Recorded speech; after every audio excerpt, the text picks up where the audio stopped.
So how could a blanket and a love parlor at 30,000 feet lead to a partial government shutdown? Depending on when you're watching this, we are extremely close to another partial government shutdown over a nearly $117 billion budget for Homeland Security. And hopefully, our Democratic leaders have not let us down.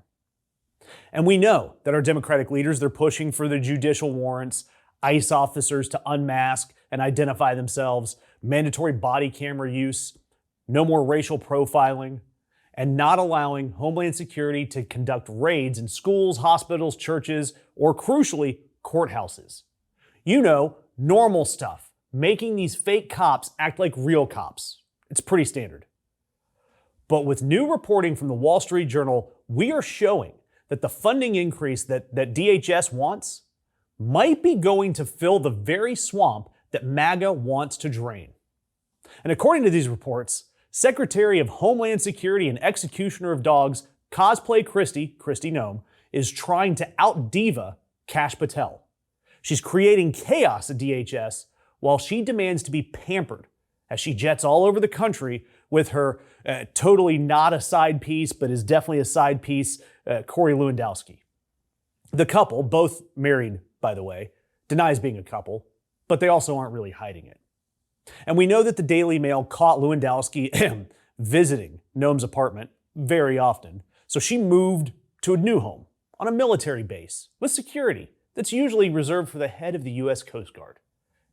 And then we know that Corey and Kristi fly around in a 737 MAX, a luxury version of the plane, and it has their own private cabin in the back. And that the government is buying that plane for $70 million. That plane is supposed to be for high-profile deportations, not luxury love affairs.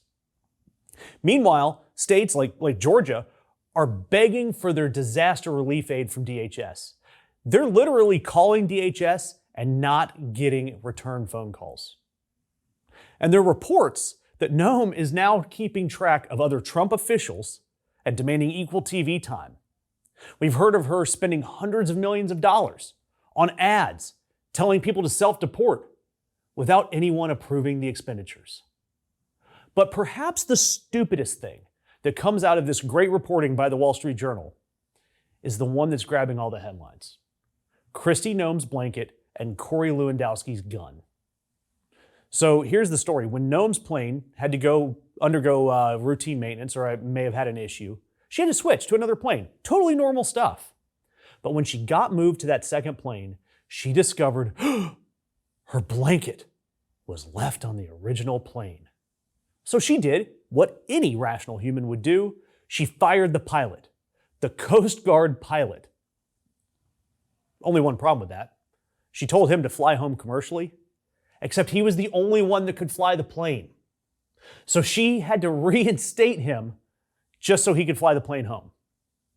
The DHS's official statement on Blanketgate: Noem has made personnel decisions to deliver excellence. Crazy. Then, in another truly dumb move, Lewandowski wanted his own badge and gun. More fake cops, right? But he's not trained. He's not trained law enforcement, just like those fake ICE cops. And it's reported that he even went through several legal channels, several government officials, all of them telling him no. Of course, all the people that told him no ended up getting passed over for top jobs, demoted, or put on administrative leave. So finally, he got his gun and badge. Ironically, the paperwork was signed by AutoPen. Just keep track of that one. Look, virtually no one in this country, either side of the aisle, supports ICE.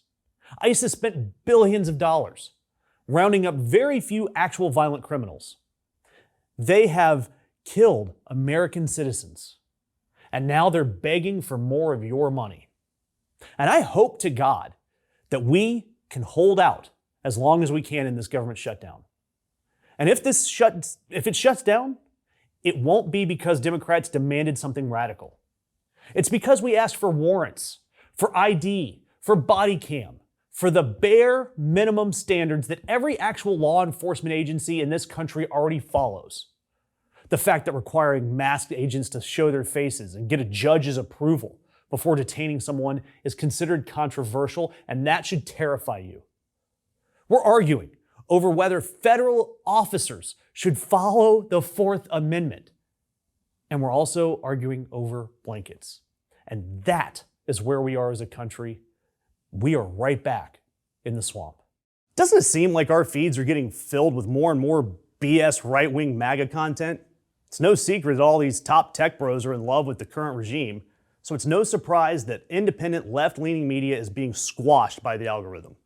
If you like our content and content like us, it doesn't take long to click that thumbs up, share, comment, or subscribe. So please help us keep the truth alive.